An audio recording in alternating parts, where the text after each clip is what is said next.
The storm in the diner.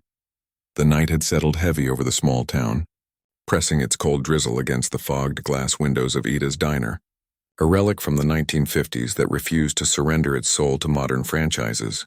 The neon sign outside buzzed in defiance, its pale blue glow cutting faintly through the mist. Inside, warmth clung to every surface, the crackling of grease on the grill, the smell of fried chicken and coffee, the chatter of locals who knew one another by name. Maya Thompson, the diner's head waitress, was in her usual post behind the counter, apron knotted tight around her waist, hair tied back in a bun, and her smile steady despite the ache in her feet.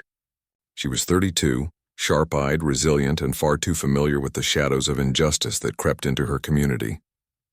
Every day she carried stories of customers barely making rent, stories of young men harassed because of the color of their skin, stories of women ignored or dismissed. She was no stranger to standing her ground.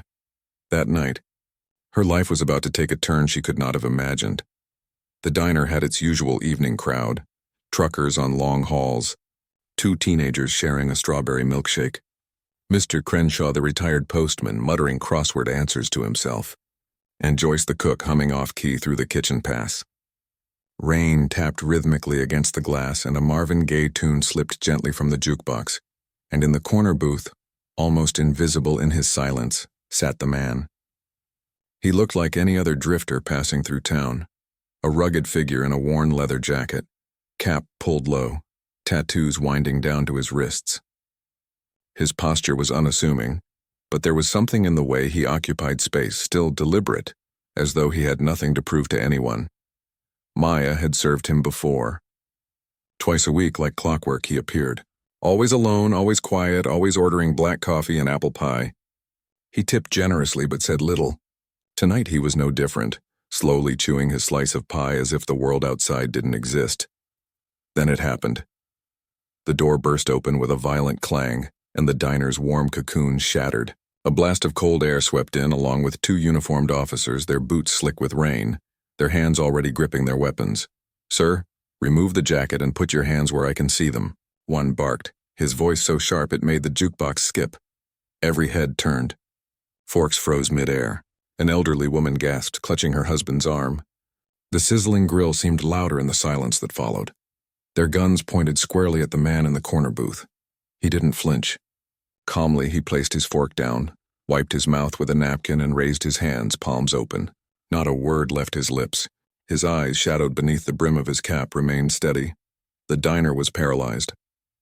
A single drop of water fell from his jacket onto the tiled floor, echoing in the silence, and then Maya moved. Her heart pounded, but her steps were firm as she pushed through the swinging counter gate and stood directly in front of the officers, her apron still damp with dishwater. "Wait." Her voice cut through the tension like steel. "He hasn't done anything wrong." The taller officer frowned, his hand hovering closer to his holster. "Step aside, ma'am. This man matches the description of a suspect who fled the scene of a bar fight nearby. We're taking him in for questioning. He's been sitting in that booth for over an hour."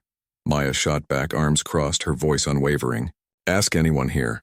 A murmur rose behind her. Customers nodding, voices confirming. "Yeah, he came in early," muttered Mr. Crenshaw from his booth. "Ordered the usual," Joyce the cook called out. "I saw him myself." The officers faltered, exchanging uncertain glances. "If you need proof," Maya continued, her eyes burning with quiet fury, "we've got cameras. Security footage will show you he was here long before that fight broke out. Now, unless you want to terrify my customers any further, I suggest you lower your voices and holsters." The shorter officer exhaled sharply, tension softening in his stance. The taller one scowled, but at last he relented, lowering his weapon slightly. "Fine," he muttered. "If the footage checks out, we'll drop it." "You'll do more than drop it," Maya retorted. "You'll apologize to him for storming in here like this." The officer's jaw tightened, but he said nothing. With a curt nod, he motioned to his partner, and the 2 turned, storming out into the rain. The door slammed shut, leaving silence in their wake. For a moment, the diner remained frozen. Then slowly life resumed. The clinking of cutlery, the hum of whispers, the jukebox picking up its song once more. Maya turned to the man in the booth. He had lowered his hands but hadn't moved. His gray eyes fixed on her, unreadable. "Thanks," he said finally, his voice gravelly yet calm. You didn't have to do that. I did, Maya replied, refilling his coffee as if nothing had happened. Because it was right. And because I've seen too many nights ruined by fear. Not tonight. For the first time, the faintest trace of a smile touched his lips. You've got guts. You've got pie, Maya shot back with a half smile, setting his coffee down. And apparently a clean record. A quiet chuckle escaped him. Low but genuine.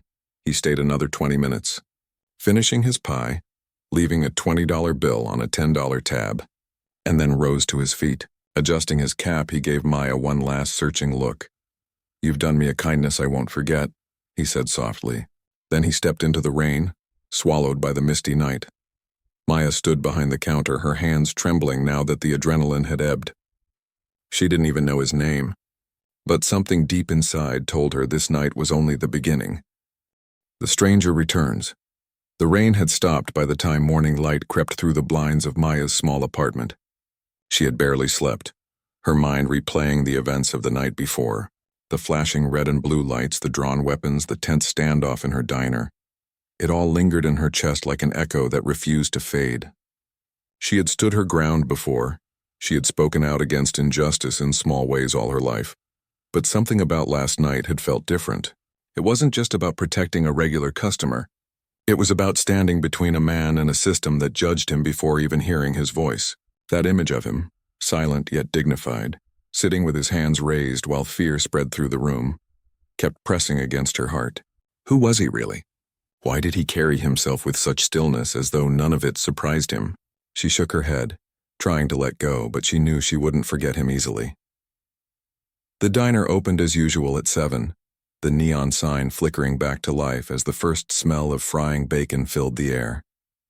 Maya tied her apron and pushed her tiredness aside. The regulars trickled in, truckers ordering their bottomless cups of coffee, teenagers grabbing pancakes before school, a nurse finishing her night shift and looking for warmth in a slice of pie. Maya forced herself to smile and move from booth to booth, carrying plates, refilling mugs, offering comfort the way only someone who lived inside these walls for years could. Life went on, yet beneath the routine a strange anticipation pulsed. She found herself glancing at the corner booth more often than usual, wondering if he would return. By noon, she had nearly convinced herself that last night's encounter had been the end of it, that the stranger would vanish like so many passers-by, leaving only questions behind. But as the lunch rush settled and sunlight broke briefly through the gray clouds, the door swung open again.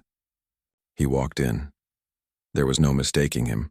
The same leather jacket, the same quiet strength in his posture, the same unreadable eyes beneath the brim of his cap. Conversations faltered for a heartbeat as a few customers recognized him from the night before. But Maya's heart skipped for an entirely different reason. He looked directly at her this time, no hesitation, no attempt to hide in the shadows. He walked to the counter instead of the corner booth and took a seat on one of the stools, resting his large hands calmly on the counter surface. You came back, Maya said before she could stop herself. He gave a faint smile, not unkind, but measured. Told you I wouldn't forget. His voice was steady, deep, carrying weight without force. She poured him coffee without asking, sliding the cup toward him. I wasn't sure I'd see you again. Most people would have disappeared after something like that. Most people don't have a reason to return, he replied, wrapping his fingers around the cup. But I do. Maya tilted her head, curiosity mixing with caution. And what reason is that? For a long moment he didn't answer. He sipped his coffee, eyes scanning the room as though calculating the weight of silence itself. Finally he looked back at her. Because you stood up for me when you didn't have to, and because not many people would have done what you did. I owe you something. You don't owe me anything, Maya said quickly, almost defensive. She wasn't used to being thanked for doing what felt simply necessary. I did what was right, that's all. Anyone with decency would have done the same. His expression softened, though his eyes remained sharp as if they carried 1,000 stories untold. Maybe. But I've been in a lot of places where no one had the courage to step in, where silence was safer than truth. You didn't stay silent. The words struck her deeper than she expected. She leaned slightly on the counter, trying to read him. There was more to this man than leather jackets and tattoos. He carried himself like someone used to shadows, yet beneath it lay a discipline, a restraint that didn't belong to an ordinary drifter. "What's your name?" she asked finally. He hesitated, then answered simply, "Ethan." "Ethan," she repeated, tasting the name. "Well, Ethan, since you're here again, you might as well eat something. Coffee won't hold you together forever." A small grin tugged at his lips. "What do you recommend?" "The pie, obviously," she said, her tone lighter now. "And if you want to trust me, the meatloaf special isn't half bad either." He nodded. "I'll take your word for it." As she slid the order ticket to Joyce in the kitchen, Maya caught herself stealing glances at him. Ethan sat without hurry, his presence steady like an anchor in the storm of clattering plates and chatter around him. Customers seemed curious but kept their distance, whispering softly among themselves. Maya sensed that Ethan was used to being both seen and unseen, noticed yet unapproachable. When the food arrived, Ethan ate with deliberate care, as though every bite was an act of patience. He didn't talk much, but when he did, his words carried gravity. He asked Maya about the diner, how long she had worked there, whether she liked the job. She answered honestly, yes, it was exhausting, but it was her ground, her stage, her shield against loneliness. She had dreams, of course, bigger than the cracked tiles and humming jukebox, but dreams didn't pay bills. "Dreams are still worth more than bills," Ethan said quietly, as though speaking to himself as much as to her. "Bills keep you alive. Dreams remind you why you're alive." The sentence lingered in Maya's mind long after he said it. By the time he finished his meal, the afternoon sun had stretched long shadows across the diner floor. He stood, leaving money on the counter, far more than the bill required. Maya opened her mouth to protest, but he stopped her with a look. Not harsh, but firm. "I'll see you again," Ethan said, and just like that, he was gone once more, swallowed by daylight instead of rain this time. But unlike the previous night, Maya didn't feel the weight of unanswered questions pressing against her. She felt something different now, anticipation, curiosity, maybe even hope. She knew this was not a man who appeared in someone's life without reason. He would return. And when he did, she sensed that her world would shift in ways she couldn't yet imagine. That night, as she closed the diner, Maya replayed his words again and again. "Dreams remind you why you're alive." They echoed in her heart as though planting a seed she had almost forgotten was there. Whispers beneath the surface. The following week unfolded in its familiar rhythm, the days blurring together in the comfortable monotony of the diner. Maya poured countless cups of coffee, wiped down endless counters, and listened to the steady hum of conversations that never seemed to change. Yet beneath the familiar surface of her world, something felt different, as though a new current had begun to stir quietly beneath the floorboards. Ever since Ethan had returned and sat at the counter with that calm, deliberate presence, Maya found herself glancing toward the door more often, waiting for the moment he would reappear. She told herself it was foolish, that he was just another drifter passing through, but the truth was harder to dismiss. There was something about him that lingered in her thoughts long after his shadow had vanished into the streets. He did return, not every day, but often enough that she began to expect him. Sometimes in the morning, other times at night. He would step through the door with the same steady gait, shoulders slightly hunched as if carrying a weight invisible to everyone else. He rarely said much, ordering simple meals and sitting in his corner booth or at the counter. But his silence was never empty. It was the kind of silence that made people notice, the kind that made conversations dim around him for a heartbeat before carrying on. Customers whispered about him now, the quiet stranger with tattoos and storm gray eyes, the man who had faced down 2 officers without uttering a word. Some spoke with suspicion, others with respect, but all with curiosity. For Maya, however, the whispers didn't matter. What mattered were the fragments of his truth that slipped through when he spoke to her, the way he listened when she talked about her life, as though every word carried weight. It wasn't just polite interest. It was deeper than that, as though he understood more than he revealed. One night after closing, she found herself thinking about the way he had said dreams mattered more than bills. It unsettled her in a way she couldn't explain, because somewhere along the line she had stopped dreaming. She had buried her hopes beneath survival, focusing on getting through each shift, paying rent on her small apartment and keeping the lights on. Ethan's words had cracked something open inside her, a reminder that maybe she had once wanted more than to survive.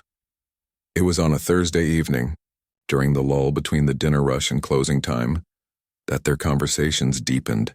The diner was nearly empty, just a few scattered regulars lost in their own worlds.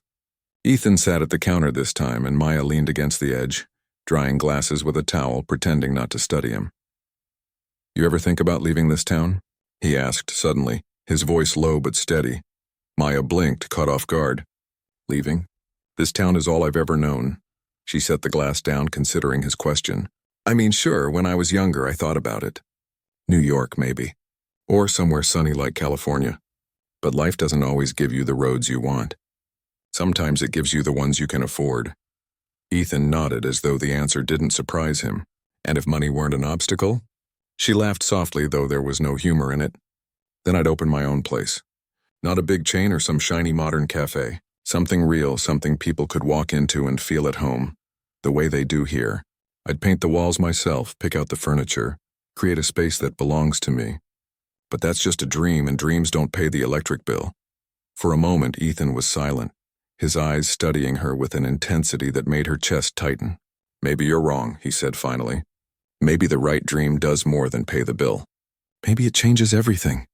She frowned, unsure what to make of his words. There was something about the way he said them, as if he spoke from experience, as if he had lived in the world where dreams and reality collided. She wanted to ask him more, but before she could, the bell over the door jingled and a new group of customers walked in, scattering the moment like fragile glass.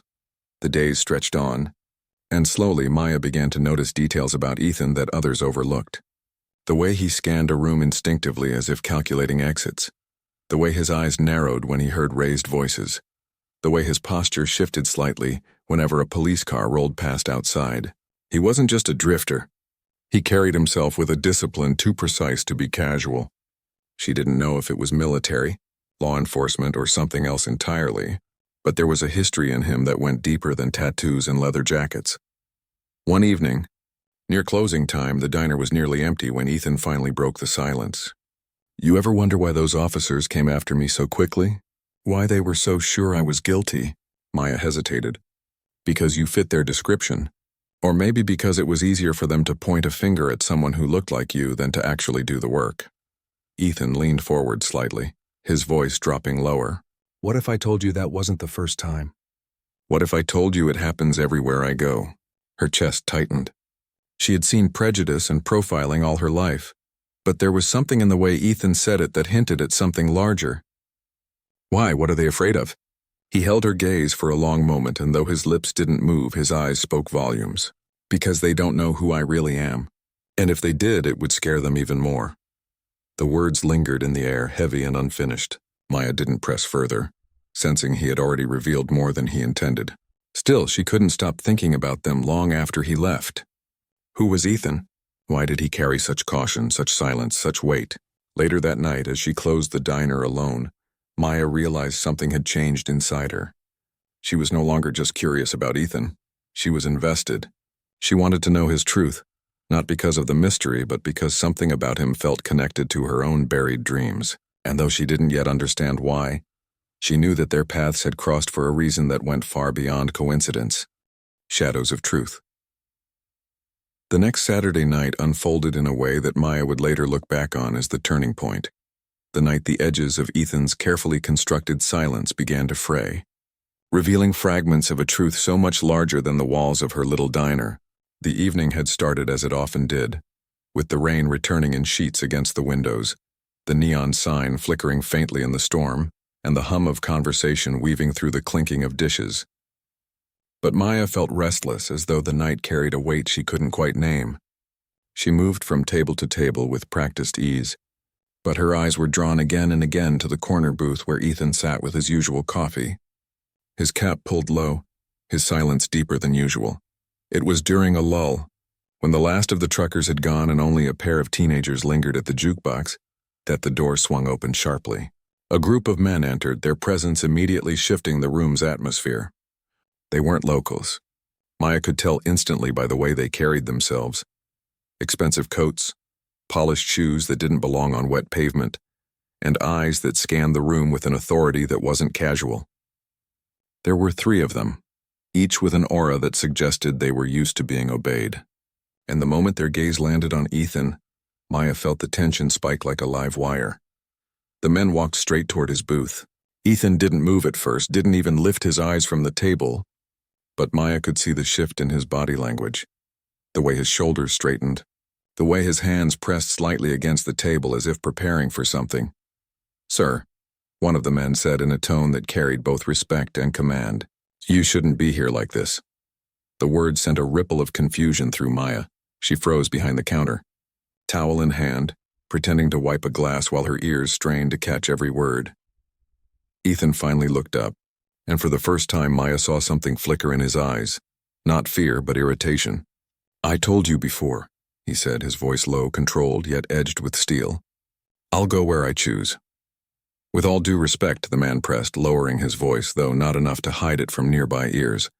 "Your absence has caused concern. The board is asking questions. The longer you remain off the grid, the harder it becomes to keep things quiet." Maya's grip on the glass tightened until she thought it might shatter. The board? The word alone didn't belong in the world of truckers, short-order cooks, and tired waitresses.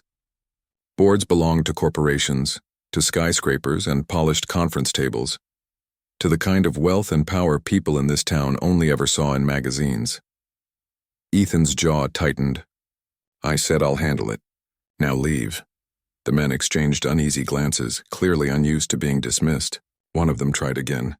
"Sir, with the press sniffing around and shareholders uneasy, disappearing into small-town diners isn't—" Ethan's hand slammed against the table. Not in violence, but in authority so sharp the sound silenced the entire diner. Enough. His eyes were storm-gray steel now, locked onto the men with such force that even Maya, standing yards away, felt the weight of them. "I asked for time. I will not ask again. Now leave before you make more of a scene than you already have." The three men stiffened, exchanged another quick glance, and then, with the stiff dignity of men retreating against their will, turned and walked out into the rain. Silence blanketed the diner, thicker than any storm outside. Even the jukebox seemed to hesitate before resuming its tune. Maya's hands trembled slightly as she set the glass down, her heart pounding so hard she could hear it. She glanced toward Ethan, who now sat motionless, his expression unreadable. For a long moment, neither of them spoke. Finally, when the silence became unbearable, Maya moved toward him, her voice quiet but steady. "You want to tell me what that was about?" Ethan didn't answer immediately. Instead, he leaned back in the booth, running a hand across his jaw as though weighing his options. "It's complicated. That much I figured," Maya replied, folding her arms. "But those men, they didn't look like cops and they didn't look like friends. They looked like people who are used to working for someone important. And the way they spoke to you—" She paused, studying his face carefully. "They weren't just here for some stranger in a leather jacket." Ethan's eyes met hers then, steady and unflinching. "You're right," he admitted, his tone even, but carrying a weight she could feel in her bones.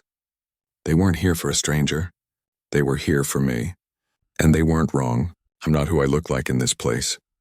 Maya's breath caught, her mind racing to fill in the blanks. She wanted to push, to demand the truth, but something about the hardness in his gaze told her the whole truth would not come tonight.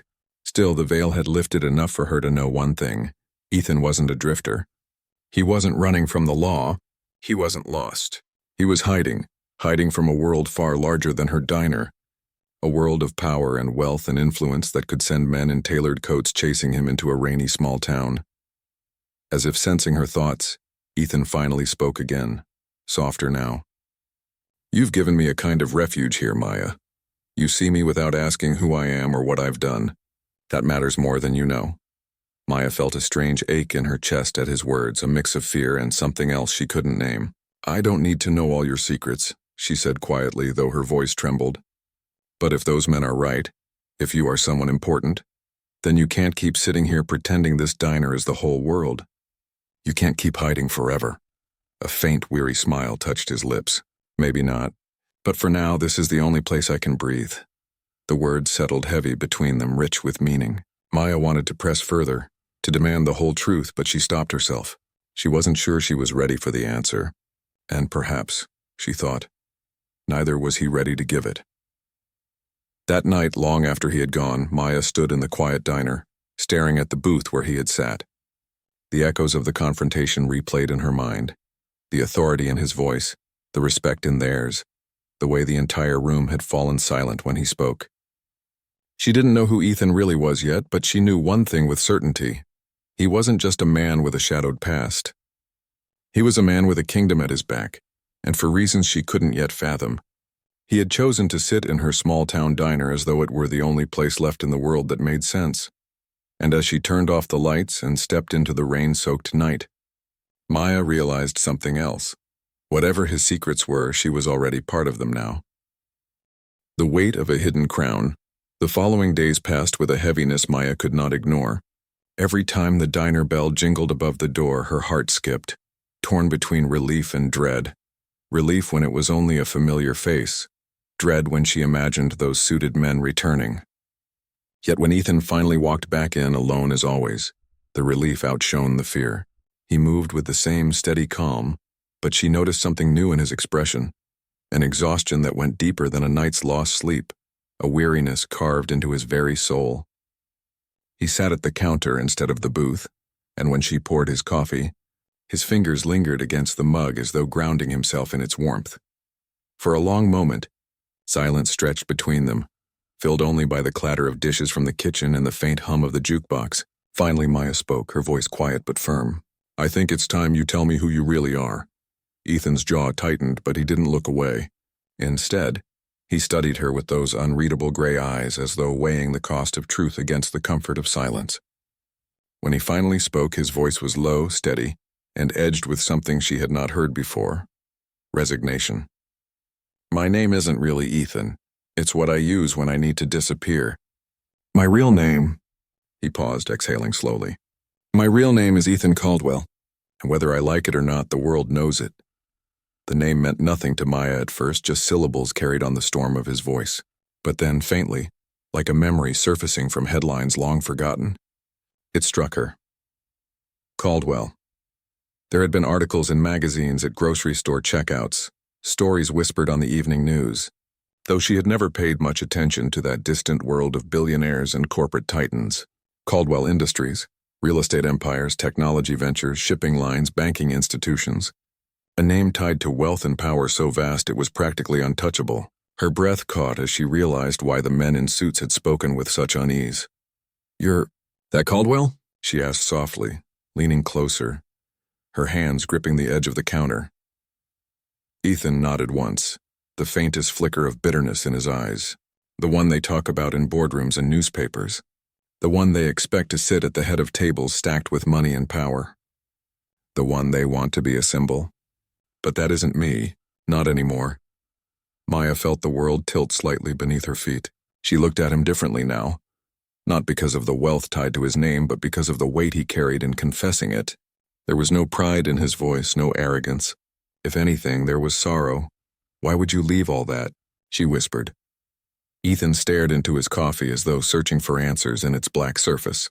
"Because what they don't tell you is that money doesn't buy freedom. It buys cages with gilded bars. Every decision I made was scrutinized, every breath measured against profit margins. I became less of a man and more of a brand, a weapon wielded by shareholders who cared nothing for the human being wearing the suit. I built empires, yes, but I lost myself inside them, until one day I realized I couldn't breathe. So I walked away." The words hung heavy between them, and Maya felt her chest tighten with an ache she hadn't expected. She thought of the way he sat in the diner, silent and still, as though the world outside didn't exist. It wasn't because he was running from the law or from guilt. He was running from a prison no one else could see.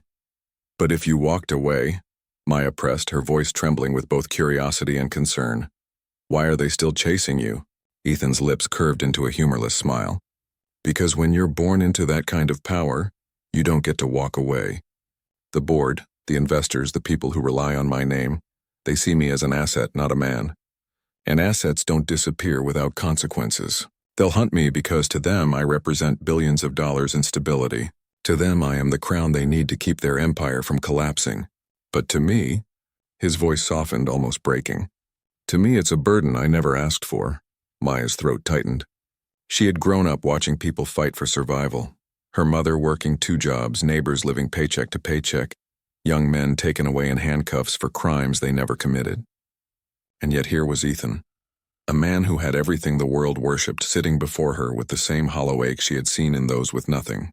For the first time, she understood that wealth and freedom were not the same, and sometimes the rich carried shackles more invisible but just as heavy. "You came here to be invisible," she said finally, piecing it together. "You came here because no one expects a billionaire to sit in a diner with coffee and pie." Ethan chuckled softly, though it was tinged with sadness. "Exactly. Here I'm no one. Just a man with a leather jacket in a quiet corner. For a few hours I get to be human again." Maya's eyes softened as she looked at him, and though a dozen questions pressed against her lips, she only asked one. "And how long do you think you can keep hiding?" Ethan's gaze met hers, and for a moment, she saw not the billionaire or the drifter, but a man at war with himself. "As long as it takes to remember who I am without their chains." The words struck her deeply, and silence fell between them once more. She didn't push him further. She didn't need to. In that moment, she realized something important. His secret wasn't just a confession. It was a plea, a fragile truth shared not because he had to, but because he trusted her enough to hold it. When Ethan left that night, disappearing once again into the storm-soaked streets, Maya stood in the quiet diner, her hands resting on the counter he had touched. She thought about the dreams she had buried, the ones she told herself were impossible. And she wondered if maybe, just maybe, her life had crossed paths with his for a reason, to remind them both that survival without dreams was just another kind of cage. And though she didn't yet know what the future held, one thing had become clear. Ethan Caldwell was not running from his past. He was searching for his future. When shadows find the light, the storm that had followed Ethan into Maya's life finally broke wide open 1 week later. And it came not in the form of suited men with rehearsed voices, but through something far colder and far more difficult to control: the media. It was a Friday evening, the diner alive with the weekend bustle of families, workers and teenagers crowding around milkshakes. The air buzzed with laughter, the hiss of the fryer and the smell of fresh pie cooling on the racks. Maya was balancing 3 plates on her arm when she heard it. The television mounted in the corner, usually tuned low to the local news, now rising above the chatter with a story that made her heart drop. After weeks of speculation, questions continue to swirl around the mysterious disappearance of Ethan Caldwell, the billionaire heir to Caldwell Industries. Known for his unorthodox decisions and recent clashes with the company's board, Caldwell has not been seen in corporate circles for nearly a month. Reports suggest growing unrest among shareholders as rumors spread about his whereabouts. Maya froze mid-step, her breath catching as the anchor continued. And then, as if fate had decided the timing, the camera flashed an image. Grainy but unmistakable. A shot of Ethan, taken through the diner window, sitting in his corner booth with a coffee in front of him. The caption beneath it screamed across the screen: "Caldwell spotted in small-town diner. Sources claim fugitive billionaire found hiding." Gasps rippled through the diner, heads turned, voices rose in whispers, and suddenly every pair of eyes seemed to swing toward the booth where Ethan sat. He hadn't moved, hadn't flinched, hadn't lowered his cap, but Maya could see the tightening of his jaw, the way his hand flexed slightly against the table. He knew. The shadows had found him. The atmosphere shifted instantly. Customers whispered, some with awe, some with suspicion, some with greed, as though the man sitting a few feet away was no longer flesh and blood but a walking vault of secrets and money. Maya's heart pounded. She saw one man quietly pulling out his phone, angling it toward Ethan for a picture. She moved quickly, intercepting with a sharp glare that made him lower it. But the damage was done. The quiet anonymity that had shielded Ethan in her diner was gone. Maya forced herself to keep moving, setting down plates, pouring coffee, but her eyes never left Ethan. When she finally had a moment, she slipped behind the counter and leaned close. "You have to go," she whispered urgently, her voice low enough for only him to hear. "People know now. They'll come. Reporters, police, maybe worse. You can't stay." Ethan finally looked at her, his storm gray eyes calmer than she expected. "If I run now, I'll look like the fugitive they want me to be. And if you stay, you'll be trapped." Maya shot back, her hands trembling on the counter. "This isn't just whispers anymore, Ethan. You've been exposed." For the first time since she'd met him, a flicker of uncertainty crossed his features, and she realized that beneath the control and composure, he was as human as anyone else, caught between fight and flight, between who he wanted to be and what the world demanded of him. It didn't take long. Less than an hour later, the first car pulled up outside. A sleek black sedan with tinted windows that did not belong on their quiet street. Then another, and another. Soon the sound of camera shutters and shouting voices filled the rain-slicked night. "Mr. Caldwell, why are you hiding? Are you stepping down? Did you abandon your responsibilities? Who are you with?" The neon glow of the diner's sign reflected off camera lenses and umbrellas as reporters crowded the glass, banging on the door, their questions overlapping like a storm of accusation. Customers panicked, slipping out the back while others pressed themselves against the far walls, eager to watch the spectacle. The diner, once a safe haven, had turned into a spotlight. Maya felt her chest tighten with panic. She looked at Ethan, who remained seated, hands folded, eyes locked on the door as though he were preparing for a battle. She couldn't understand how he could be so calm when chaos pressed against the very walls. Finally, he stood, his presence commanding the room instantly. He walked to the counter, set a $50 bill down for his coffee, and turned to Maya. His voice was steady but softer than she expected. "You gave me something I haven't had in years, Maya. A place where I was just a man. I won't forget it. Don't do this," she whispered, her throat tight. "You can't walk into that crowd. They'll tear you apart." Ethan gave a faint smile, one that carried both gratitude and inevitability. Sometimes the only way to escape the cage is to face the world that built it. Hiding isn't freedom. Standing in the storm is. Before she could answer, he pushed open the door and the storm truly began. Flashes exploded in his face, voices screamed questions, hands shoved microphones forward. Yet Ethan did not falter. He stepped into the rain with his chin raised, his eyes sharp, his posture unyielding. It was the walk of a man reclaiming his name, even if the world wanted to bury it. From the window, Maya watched with tears stinging her eyes. She had seen him as no one else had, vulnerable, human, searching. Now the world saw him again as the billionaire, the myth, the story to be consumed. But she knew the truth. She knew the man behind the headlines, and as the cameras followed him into the night, she whispered to herself a promise she didn't fully understand yet. This isn't the end. The choice of a lifetime. The storm that had battered against the diner's fragile peace spilled into the streets like a tidal wave.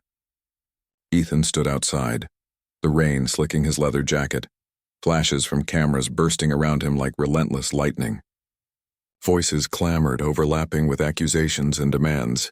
Why did you abandon the company? Are you resigning? Are you hiding from scandal? Who is the woman inside with you? Each question was hurled with the sharpness of a blade. Hungry not for truth but for blood, Maya pressed herself against the window, her chest aching as she watched the man who had once sat quietly in her booth, now surrounded by a mob that reduced him to a spectacle. Yet even amid the chaos, Ethan remained unnervingly calm. He did not push, did not flinch, did not let anger claim him. Instead, he stood tall, his gray eyes cutting through the storm of voices with the authority of someone who had long carried a crown, even when he never asked for it. Then, in a moment that silenced even the loudest voices, Ethan raised a hand, not to command, not to scold, but to ask for something most of them had forgotten existed. Silence, and somehow, impossibly, they gave it to him.